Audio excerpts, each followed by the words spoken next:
श्री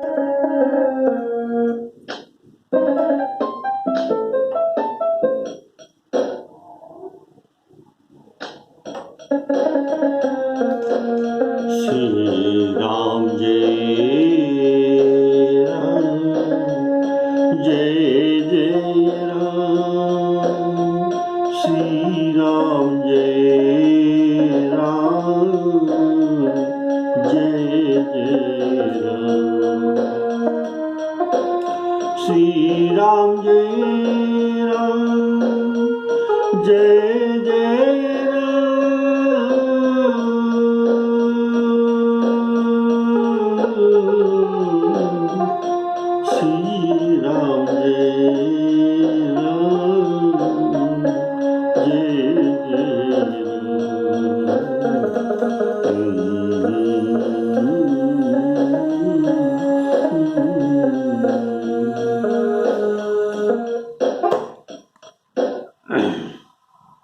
आदरणीय श्रोताओं को सप्रेम राम राम कहते हुए आज का राम कथा शुरू करता हूँ। प्रेम से सादर सुनते रहिए। पिछले एपिसोड में आप सुनते आ रहे हैं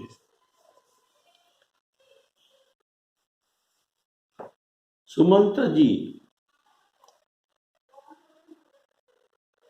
राम लक्ष्मण सीता को रथ में लेकर गंगा तीर में छोड़कर सुंगवेरपुर में छोड़कर ये अवध लौट आ रहे हैं। तो उनके आने के रास्ते में उनको बहुत दुख हो रहा है, जैसे कोई पिता माता को मार कर आ रहा है।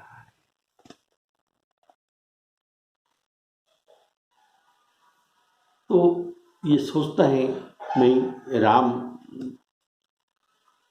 सीता जैसे पिता माता को वन में छोड़कर आया हूँ, इसलिए मैं बड़ा पापी हूँ, मेरे मुख कोई नहीं देखेंगे। जब मेरा रथ देखकर अयोध्या के नरनारियां दौड़कर मेरे पास आएंगे और पूछेंगे, तब मैं उनको क्या उत्तर दूंगा? धाई पोछी हाही मोही जवन, बिकल नगर नर नारी।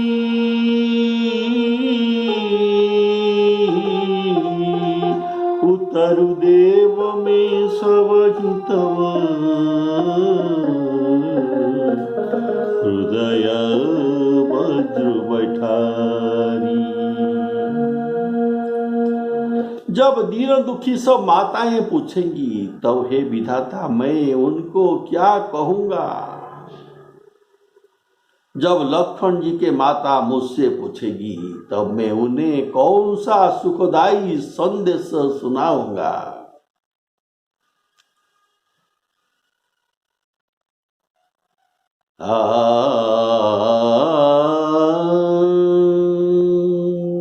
जब श्री राम जी के माता जब इस प्रकार दौड़ आएंगे, जैसे नई ब्याई हुई गौ उनके बछड़े को याद करके दौड़ आते हैं, वैसे कौशल्या जी मेरे पास दौड़कर आएंगे।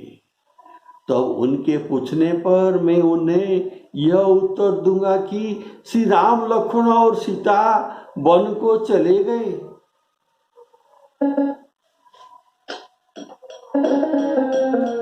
पूछे आई जावही, पूछे आई दीना दुखित सब मात।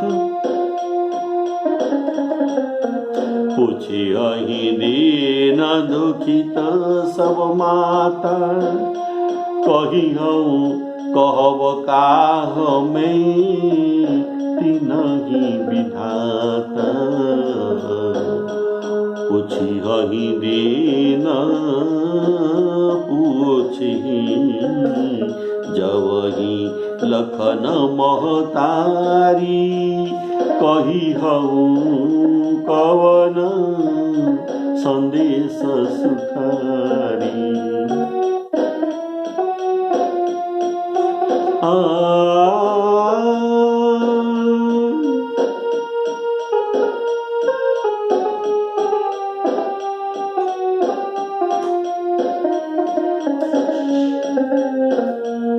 राम जननी जब आई धाई सुमिरी बच्छ जिमी धेनु लवाई। पूछत उतरु देव मैं तेही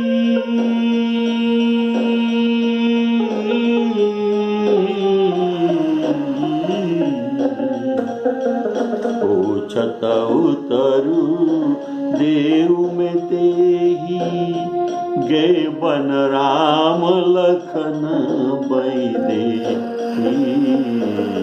श्री राम जय राम जय जय राम।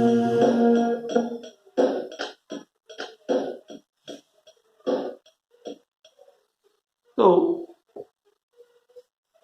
जो भी पूछेगा उससे यही उत्तर मुझे देना पड़ेगा। ऐसा सुमंत्र सोच रहे हैं, हाय अयोध्या में अब मुझे यही सुख लेना है। जब दुख से दीन महाराज, जब दुख से दीन होकर महाराज दशरथ, जिनका जीवन श्री रघुनाथ जी के दर्शन के अधीन है, वे जो मुझसे पूछेंगे तो मैं उन्हें कौन सा मुंह लेकर जवाब दूंगा कि मैं राजकुमार को कुशल पूर्वक वन में पहुंचाकर आया हूं। लक्ष्मण, सीता और राम जी के समाचार सुनते ही महाराज तिनक के समान शरीर छोड़ देंगे।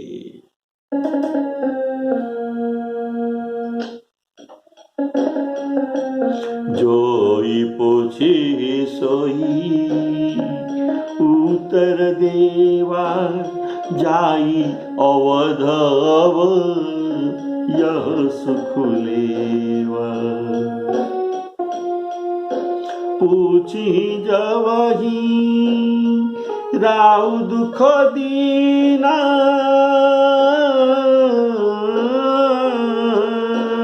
पूछी जवही राउ दुख दीन जीवन जासु रघु नाथ अधीन। देह उतर कौन मुहलाई आयु कुशल कुंवर पहुँचाई।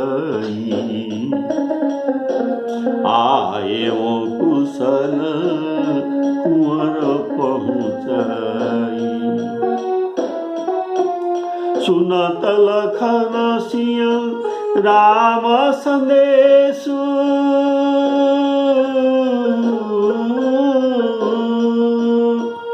तृण जिमि तनु परी हरि नरेशु। श्री राम जय राम जय जय राम।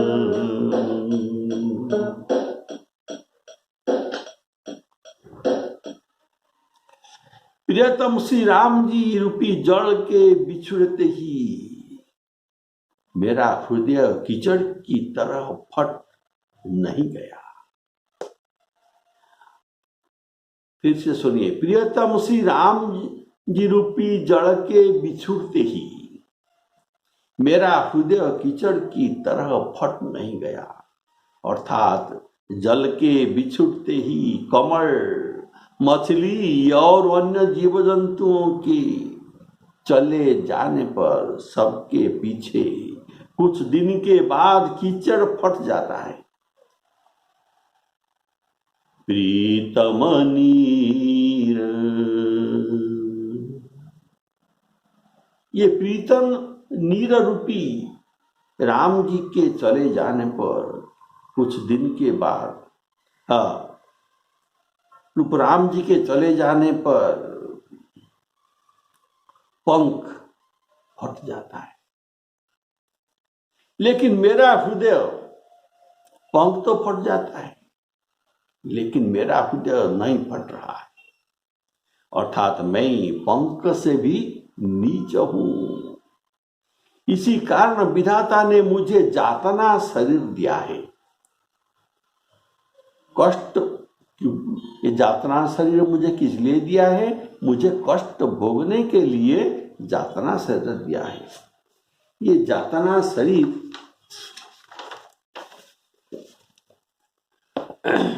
मरने के बाद मिलता है, इसे लिंग शरीर कहा जाता है। जो कष्ट देने के लिए जमदूत ने उसे गर्म तेल में, कढ़ाई में मगरमच्छ को खिलाते हैं, ऐसे बहुत कुछ दुख देते हैं, लेकिन वह फिर से जोड़ जाता है, उनको दुख होता है। उनके स्थूल शरीर वाले को जैसे कष्ट भोगना पड़ता है, उसको भी कष्ट होता है, लेकिन ये शरीर मरता नहीं, फिर से जुड़ जाता है, फिर दुख पाने के लिए जमदूतों के द्वारा। हृदय न बिदरेउ पंकजिमी, बिछुरत प्रीतम नीरु, जानत हूँ विधि दीन मोही, यह जातना शरीर। श्री राम जय राम, जय जय राम। सुमंत्र इस तरह मार्ग में पछतावा कर रहा है, इतने में ही रथ तुरंत तमसा नदी के तट पर आ पहुंच गया। मंत्री ने विनय करके चारों निषाद को विदा किया। वे विषाद से व्याकुल होते हुए सुमंत्र के पैर पकड़कर सिर नवाकर लौटे। नगर में प्रवेश करते मंत्री सुमंत्र ग्लानि के कारण ऐसे सकुचाते हैं मानो गुरु ब्राह्मण या गौ को मारकर आए हैं। स्वाभाविक एक तो इसने, सुमंत्र जी ने सारा दिन एक पेड़ के नीचे बैठकर बिताया। जब अंधेरा हुआ, संध्या हुआ, तब उनको अवध जाने के लिए मौका मिला।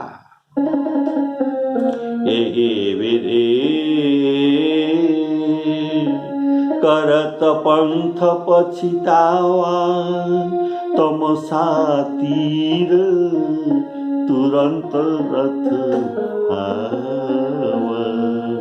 विदा किए करी विनय निशाना, फिरे पाय परी विकल विषादा। पैठत नगर सचिव सकुचाई, जनुमारे सी गुरु बावन गाई। बैठे बिटपतर दिवस गवावा, सांझ समय तब अवसर पावा। तमसा तीर तुरंत रथ आवा। इसका भाव है तमसा तीर तुरंत रथ आवा। इसमें भाव है कि पापी जैसे जमपुर के रास्ते में जाते हुए चिंता करते करते तप्त बैतरणी नदी के कुल में पहुंच जाता है। वैसे सुमंत्र अयोध्यापुरी अर्थात जौनपुरी जाते समय उनको अयोध्यापुरी जाना ये जौनपुरी मालूम होता है। ये जौनपुरी जाते समय तमसा तीर में पहुंच जाता है। उनके लिए तमसा नदी को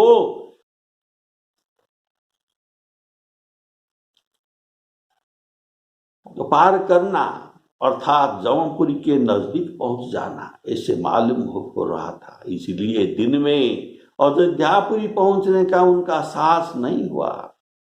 इसलिए वृक्ष के नीचे संध्या समय तक प्रतीक्षा करने लगे। अयोध्या में उत्तर में सरजू नदी है और दक्षिण में तमसा नदी है। लगभग ये अयोध्या से 15 किलोमीटर होगा। तो सांझ समय अवसर पावा कारण रात को अयोध्या में पहुंचने पर कोई उसे देखकर पूछताछ न कर सके। इसीलिए ये रात को पहुंचने के लिए सोचते हैं। तब तमसा तीर में अंधेरा हो जाने पर वे अयोध्या में प्रवेश करते हैं। सुमंत्र जी, अयोध्या नगर में पूरा अंधेरी था कारण लोगों ने राम जी के चले जाने पर अयोध्या में दिया दीप आलू को ये नहीं लगाए। ये सब निश्चय कर लिया था कि जैसे श्री राम जी वापिस आएंगे तब हमें अयोध्या में दिया जलाएंगे और उजाला कराएंगे। तब तक हम अंधेरे में रहेंगे। तो जब सुमंत्र पहुंचता है तब अयोध्या में पूरा अंधेरा था। दीप बत्ती कोई जलाए नहीं थे। तब अंधेरा में सुमंत्र राजद्वार पर रथ खड़ा कर दिया तथा खड़ा करके चुपके से महल में घुस गए। रथ का आने का शब्द सुनकर ये सभी अयोध्या पुरवासियां रथ को देखने के लिए राजद्वार पहुंचे। उन्होंने रथ को पहचान लिया और बंधे हुए घोड़े के विकलता को देखकर सब जान गए कि राम जी लौटकर नहीं आए हैं। तब उनके शरीर ऐसे गले जा रहे थे जैसे घाम में ओले गल जाते हैं। ओला पत्थर घाम में धूप में नहीं रहता, ये गले जाते हैं। वैसे जैसे घाम में ओले पत्थर गले जाते हैं। वे स्त्री पुरुष ऐसे विकल हो रहे थे जैसे जड़ के घट जाने से मछलियां व्याकुल हो जाते हैं।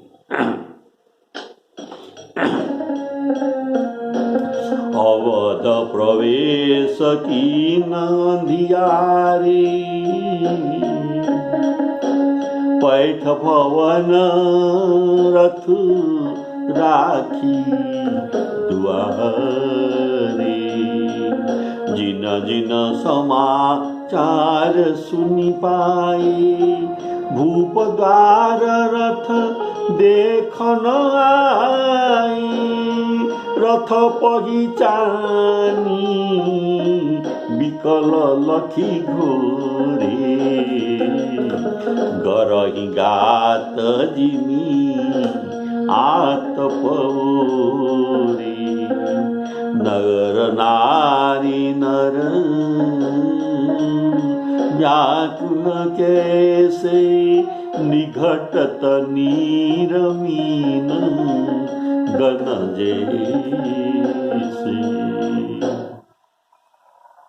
मंत्री का आने अकेले ही आना सुनकर सारे रानीवास व्याकुल हो गई। राजमहल उनको ऐसा भयानक लगा मानो प्रेतों का निवास स्थान अर्थात राजमहल एक श्मशान जैसे लग रहा था।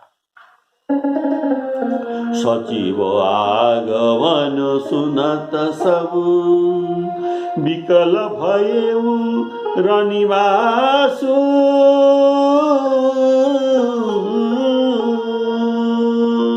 भवन भयंकर लागत ही मानहु प्रेत निवासु। अत्यंत आर्त होकर सब रानियां सुमंत्र को पूछती हैं, पर सुमंत्र कुछ उत्तर नहीं दे रहा था। उनके मुंह में उत्तर नहीं आ रहा था। उनकी वाणी विकल होकर रुक गई थी। न कानों से सुनाई पड़ता है सुमंत्र के, और न आंखों से कुछ सूझता है।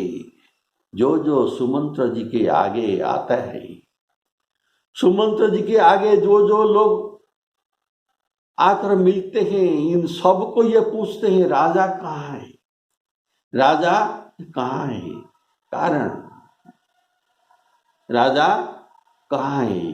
तभी ये जब कैकेयी के घर में राजा नहीं थे, इसलिए कहाँ गए। बोलिए श्यावर रामचंद्र की। दासियां मंत्री को व्याकुल देखकर उन्हें कौशल्या जी के महल में लिवा गई। सुमंत्र जाकर वहां राजा को कैसा बैठे देखा, मानो बिना अमृत के चंद्रमा।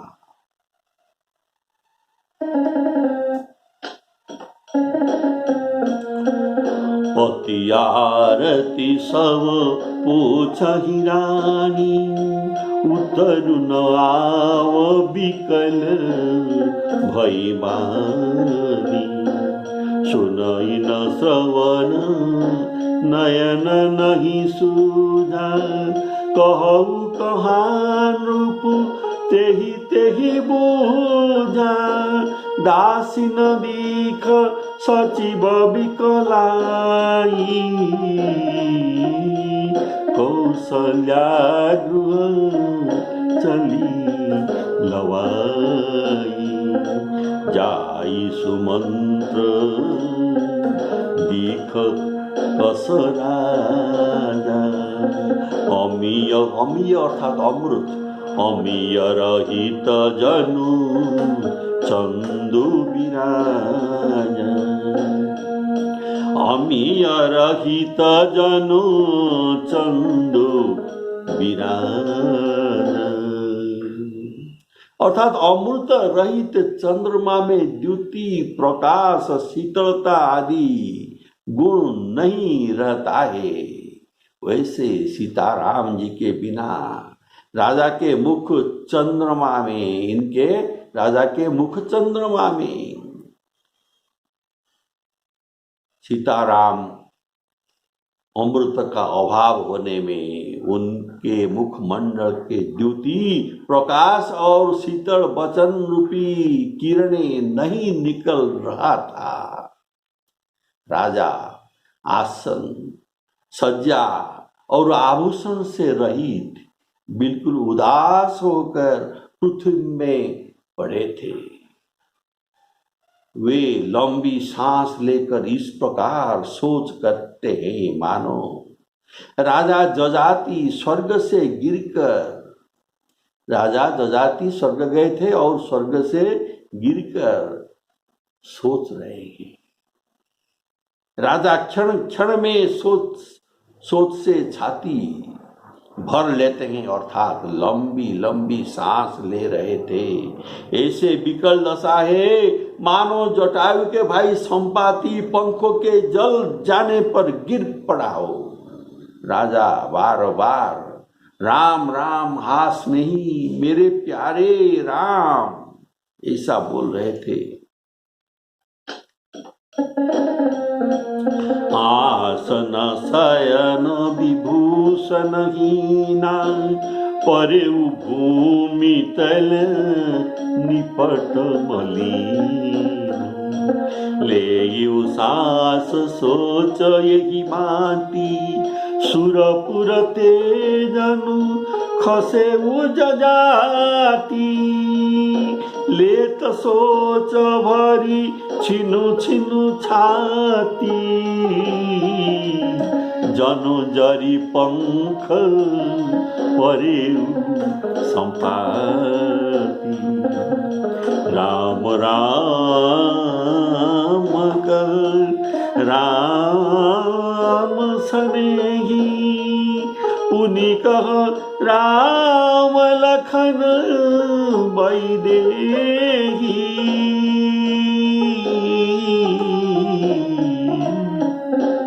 पुनि कह राम लखन वैदेही।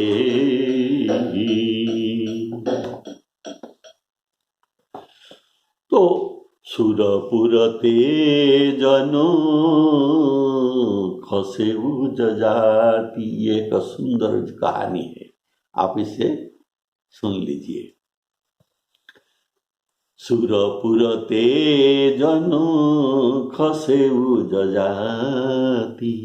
महाभारत के आदि पर्व में जजाति जी के चरित्र वर्णन है। राजा नहुस थे। राजा नहुस के 6 पुत्र थे, तो जजाति उनके द्वितीय पुत्र थे। उनको राज्य मिला, कारण ये पराक्रमी और पितृभक्त थे, इसीलिए उनको राज्य मिला। और ये है जजाति जी का परिचय। तो इससे जजाति के साथ जड़ित कुछ बातें हैं। देवोजानी, आप जानते हैं ये कथा। देवोजानी के पिता थे शुक्राचार्य, जो असुरों के गुरु हैं। वे वृषपर्वा का गुरु थे। तो वृषपर्वा तभी असुरराज थे। तो ये असुरराज दैत्यराज वृषपर्वा के गुरु थे, और शर्मिष्ठा राजा वृषपर्वा के पुत्र थे। अतः देवजानी और शर्मिष्ठा दोनों सखी थी। वे दोनों उद्यान के जलाशय में एक बार अपने अपने वस्त्र उतारकर जल क्रीड़ा कर रहे थे। संयोग से उसी समय क्या हुआ, देवराज इंद्र का उसी उद्यान में आगमन हो गया, और वे कन्याओं को देखकर वायु के रूप धारण करके कन्या के वस्त्रों को, जो अलग अलग था, पुष्करणी के तीर में सबको इकट्ठी कर दिया। ये कौतूहलवश बोलिए श्याम रामचंद्र की जय। तब सभी सखियां दौड़ दौड़ कर अपने अपने वस्त्र पहनने लगे। तब जल्दीबाजी में दैत्यराज वृषपर्वा के कन्या राजकुमारी शर्मिष्ठा, ये शर्मिष्ठा ने देवजानी के वस्त्र पहन लिए। देवजानी कौन है? शुक्राचार्य के कन्या, ये उनके वस्त्र पहन लिए।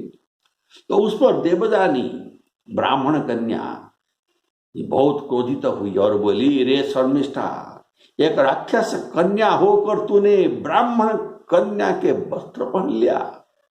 मैं अपने पिता शुक्राचार्य से तुम्हारी शिकायत करूंगा। वे दोनों आग बबूली होकर लड़ने लगे।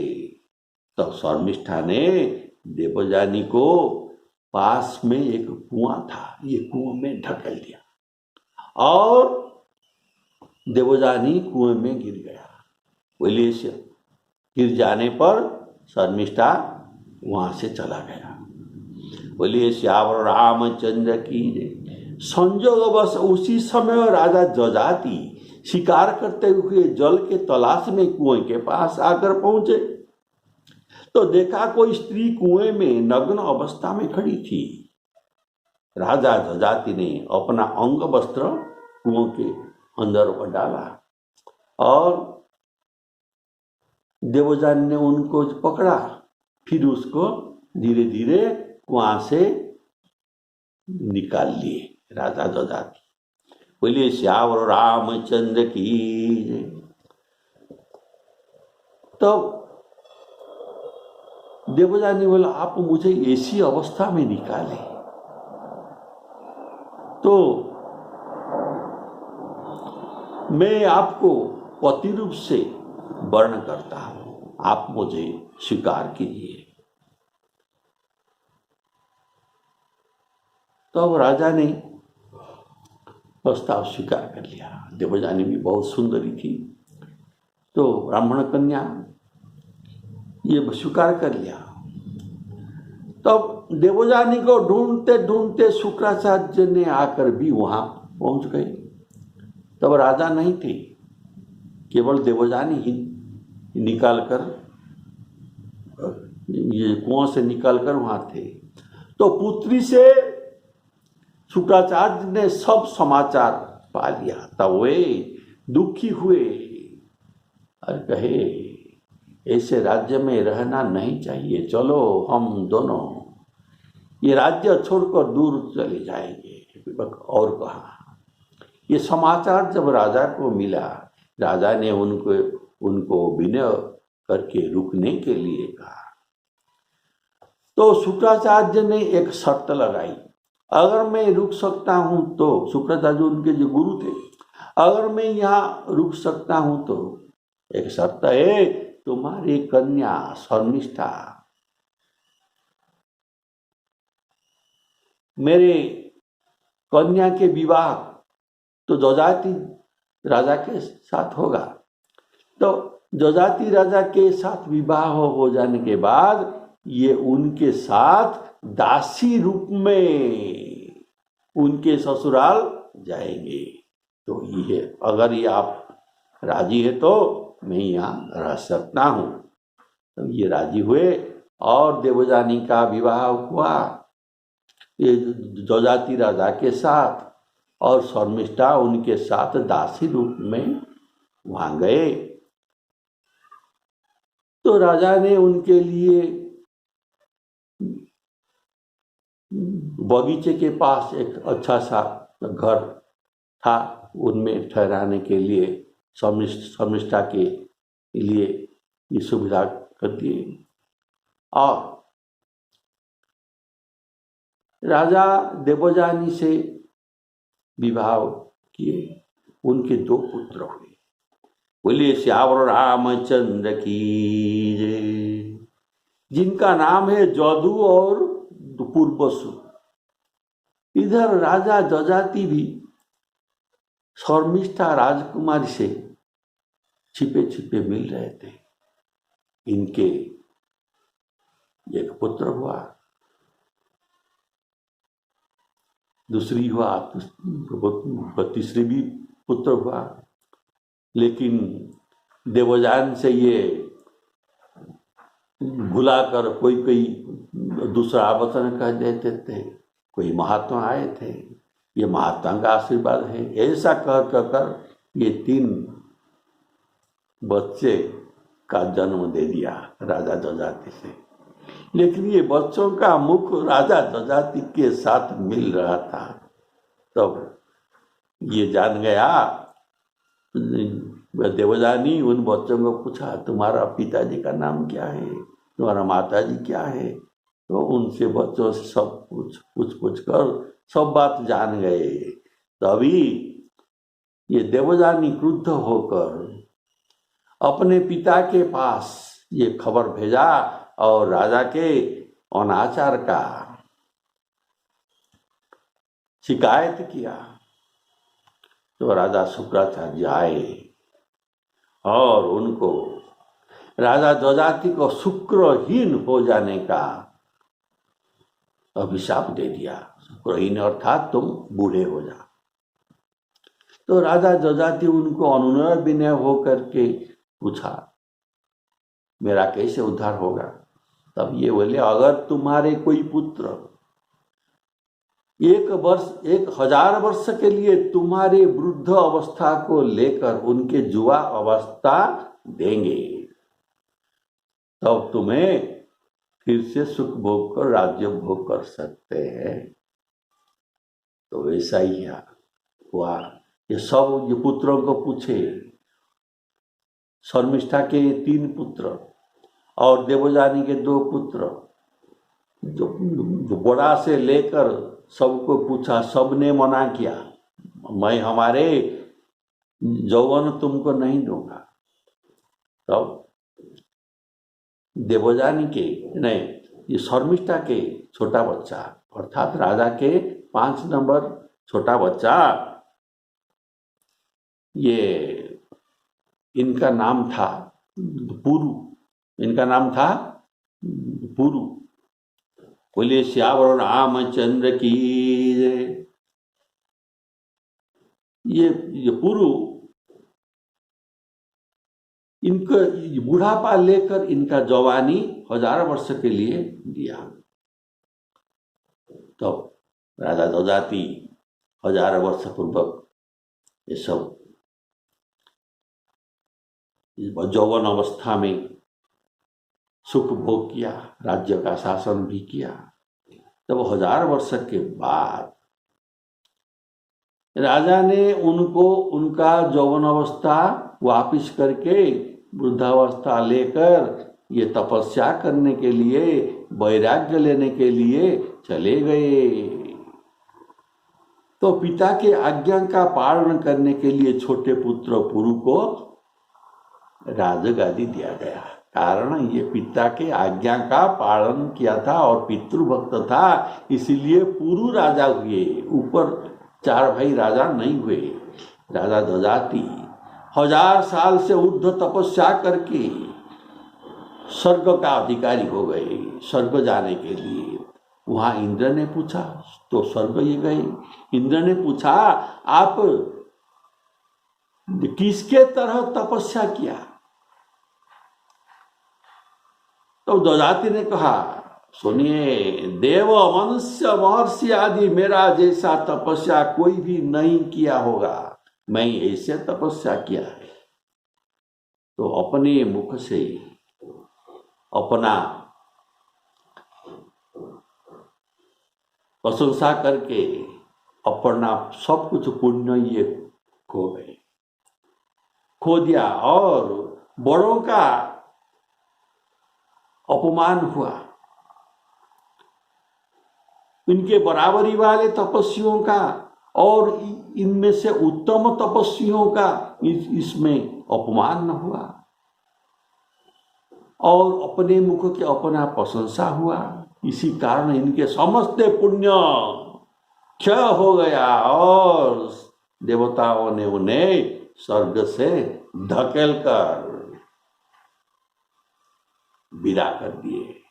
तब राजा जजाति के नाती तब ये जब धकेल दिए, ये जैसे चिंता कर रहे थे, जैसे दुख कर रहे थे, ऐसे राजा दशरथ भी चिंता कर रहे हैं।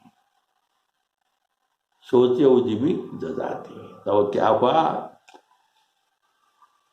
राजा को धकेल देने पर इनके नाती, इनका नाम था अष्टक, अष्टक उनके पुण्य फल राजा को देकर फिर उनको स्वर्ग में भेजा। बोलिए श्यावर रामचंद्र की जय। तो जनी जरु पंख परेऊ संपाति, संपाति और जटायु ये 2 भाई ये यौवन अवस्था में बड़ में वो पदमस्त होकर ये सूर्य के पास ये चलने के लिए निश्चित किया, लेकिन सूर्य का तेज से जटायु सह न करके ये वापिस आ गया। लेकिन ये अभिमानी संपाति ऊपर उड़कर जा रहा था और सूर्य के अत्यंत ताप से इनका पंख जल गया। तब ये जैसे और ये पृथ्वी में पड़ गया और जैसे विकल हो रहा था ऐसे राजा दशरथ विकल हो रहे हैं।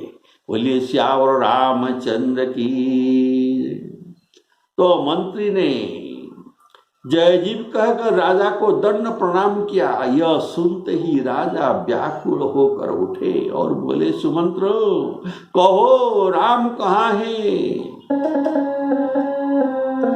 देखि सचिव जय जीव कही कीन्हु दंड प्रणाम।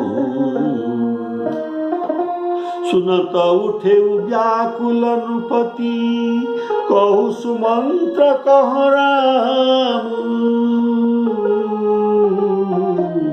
श्री राम जय राम, जय जय राम। श्री सीताराम अर्पण।